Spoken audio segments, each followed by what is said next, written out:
Hello everybody, welcome to this video on SC Skills channel. Today we're going to talk about a very energizing module which is known as team motivation. Well, before we begin this module, I will want to ask you a question. Have you ever been a part of your team who felt very demotivated or not wanting to go to work? Less of energy, lethargy, monotony? Well, if it is yes, then this is a module that I would really urge you for watch out for. Let's get started at team motivation. We'll talk about what is team, what is motivation, importance of team motivation, stages of team development, how to motivate teams, behaviors model for teams, Maslow's theory applying in the workplace. Well, so what is team? The team is defined as a group of people who perform independent tasks to work toward accomplishing a common mission or specific objective. Some teams have limited life, for example, a design team developing a new product or a continuous process improvement team organized to solve a particular problem. So, what is motivation? Motivation refers to a process of inducing and stimulating an individual to act in a certain manner. In the context of an organization, motivation implies encouraging and urging the employees to perform to the best of their capabilities so as to achieve the desired goals of the organization.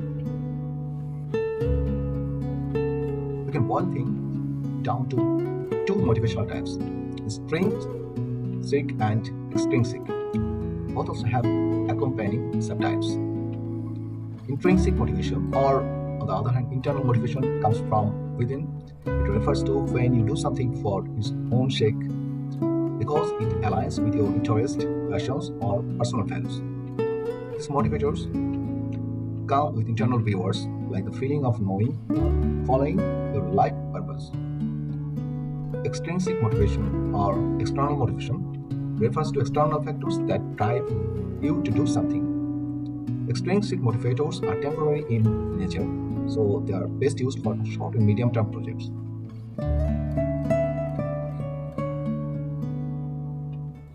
Importance of team motivation. Employee motivations is highly important for every company due to the benefits that it brings to the company. Benefits include increased team commitment. When teams are motivated to work, they will generally put their best effort in the tasks that are assigned to them. Improve team satisfaction. Team satisfaction is important for every company because this can lead towards a positive growth for the company. Ongoing development. Motivation can facilitate a worker reaching his or her personal goals and can facilitate the self-development of an individual. Improve team efficiency. An employee's efficiency level is not only based on their abilities or qualifications. For the company to get the very best results, an employee needs to have a good balance between the ability to perform the task given and willingness to want to perform a task. This balance can lead to an increase of productivity and an improvement in efficiency. Stages of team development. The process of learning to work together effectively is known as team development. Research has shown that teams go through definitely stages during development. Bruce Tuckman, an educational psychologist, identified a 5-stage development process that most teams follow to become high performing.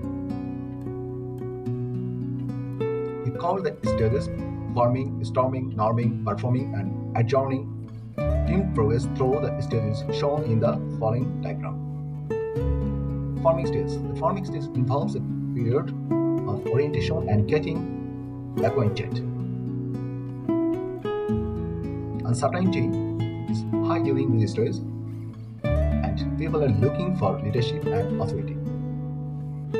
Storming.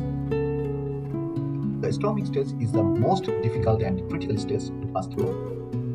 It is a period marked by conflict and competition as individual personalities emerge. Norming stage.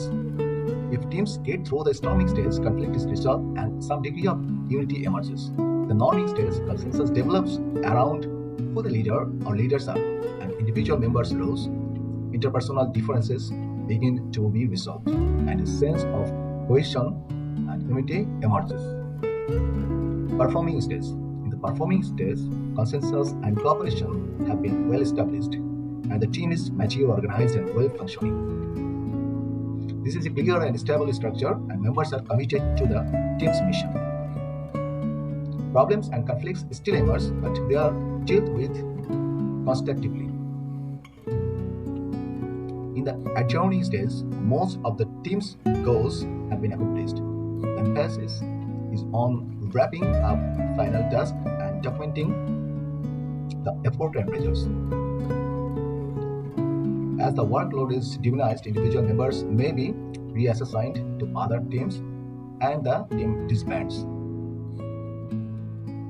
Behaviors model for team. Not finance, not strategy, not technology, it is teamwork that remains the ultimate competitive advantage, both because it is so powerful and so rare. The 5 behavior profile system is based on the 5 dysfunctions of a team by Patrick Lencioni. The 5 behavior Lencioni identified will result if this is maximized in a team that operates as efficiently and effectively as possible. At the base of the pyramid is trust. Without trust on the team, very little progress can be made in gaining cohesiveness overall. Conflict is sometimes considered dangerous on a team because it can lead to hard feelings. However, if the team has relationship trust, member feels secure enough to be honest and courageous. Commitment. Gaining commitment from team members is not the same as getting consensus. According to Lencioni, reaching consensus means compromise, and compromise might not yield the best result. Accountability. Accountability is typically the most difficult behavior for a team to master. Most will never get to the point where each team member routinely holds all other members accountable. Results. Achieving team objectives is why the team exists. If each prior behavior is functioning well, this member of the team is focused on achieving the team's goal. In order to achieve great results, you should be constantly thinking about how you can motivate and inspire your team. Matt Dodson, manager of organizational development, Chevron, shares why motivating and leading people is critical to an organization's success, and it starts with a coaching culture.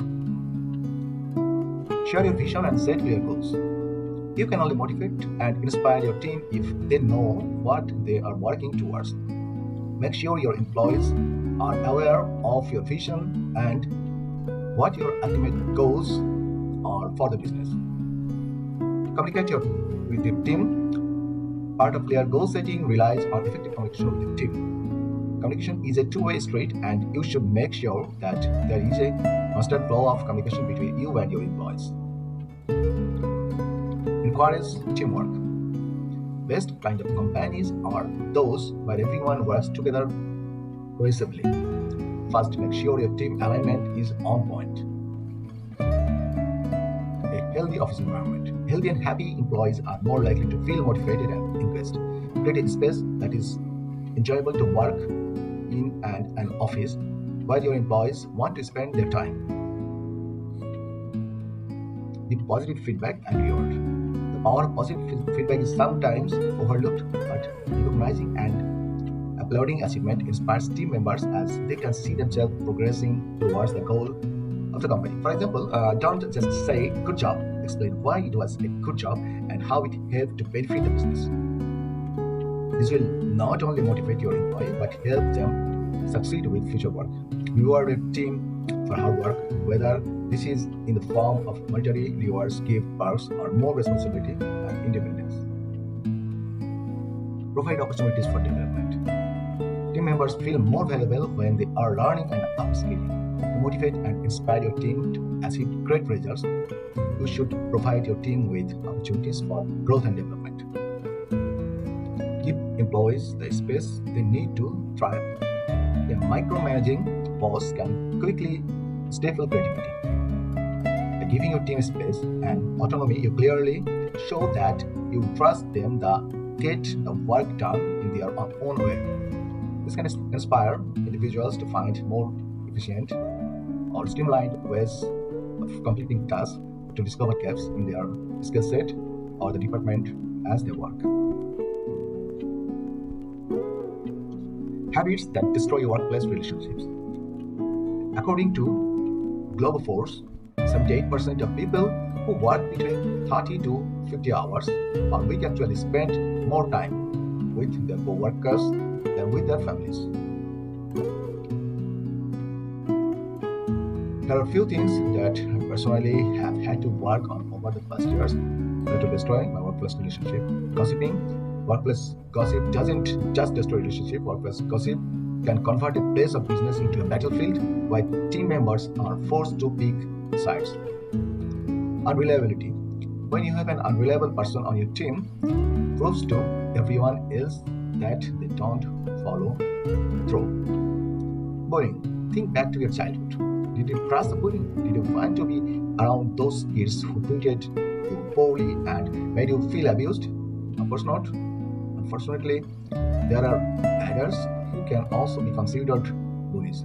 These people can make the workplace uncomfortable for employees. Lying. We have all told a vile lie here and there. Frequently, pathological liars, however, can become a serious problem in the workplace. Saying one thing and doing another. One of the most infuriating occurrences among colleagues is when they promise to do something and fail to deliver. If you want to keep peace in the workplace and maintain the trust of team members, follow through on your promises. Stealing credit. Let's keep this one short and sweet. Taking credit for someone else's work illustrates that you only care about yourself. This selfish act decreases trust and will quickly cause colleagues to turn against you. So always give the appropriate credit to the person who earned it. Addicted to social media but failing to respond to emails. How much time do you spend on social media each day? I bet you it's 4 times. What do you think it is? Prioritize responding to emails and finishing up work before you allow yourself to go to on social media.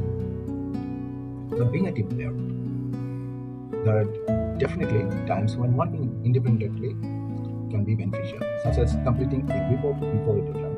In fact, being a team player can make you stronger both personally and professionally, as well as realizing that the team goal is more important than an individual goals that you have set. Procrastination. I know a lot of people who do their best work at the last minute. While this may be effective for the individual when working on a solo project, this is not always a good practice, not fair to the rest of the team who has already completed their part of the project. In a company, we are a team. When there are procrastinations, it forces other team members and scramble on to finalize a project at the last minute. Maslow's hierarchy of needs applying in the workplace.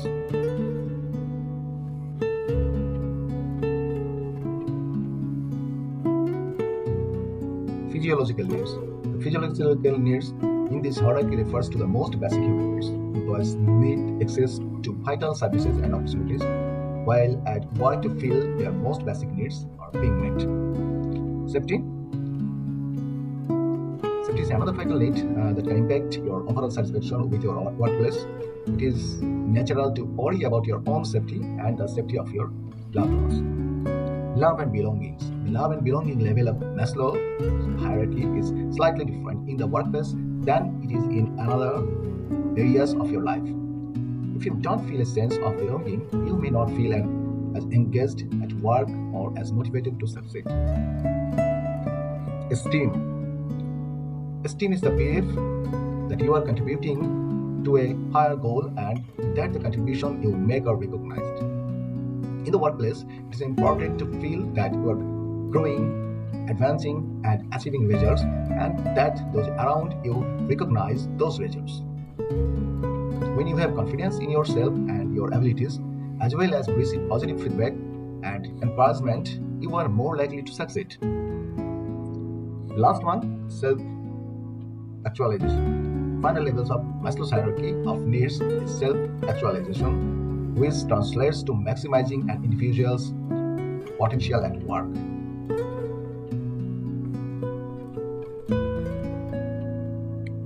Qualities of high-performance team.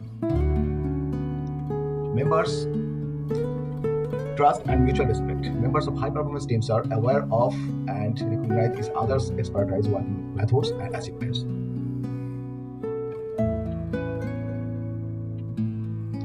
Team's first mentality. A team's combined impact is much higher than just the sum of the individual's impact. Skill and experience complements each other, and ideas get better when there's a discussion about them. Open and clear communication. There are always open communication channel, and the team doesn't feel they need to hold back. Diversity. A high-performing team becomes well-rounded by integrating different strengths, perspective, and experiences. Continuous learning. High-performing team value feedback, learn from the mistake, and are eager to better themselves. Shared vision and clear direction. High-performing team members share the same values and vision, work together as a motivated team towards this vision and common objective. Effective work practice. Ranging from day-to-day agile to how pull request review are conducted, effective work practice are crucial to building high-performance team.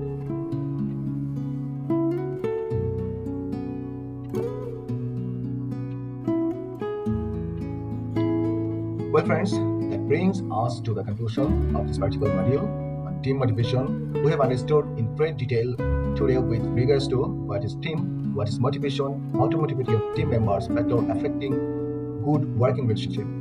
Well, we have understood so much about team. I'm sure you will be very excited and motivated now to be a part of such a team. Keep watching me and keep liking my videos. Thank you so much. Do subscribe for more soft skill lessons.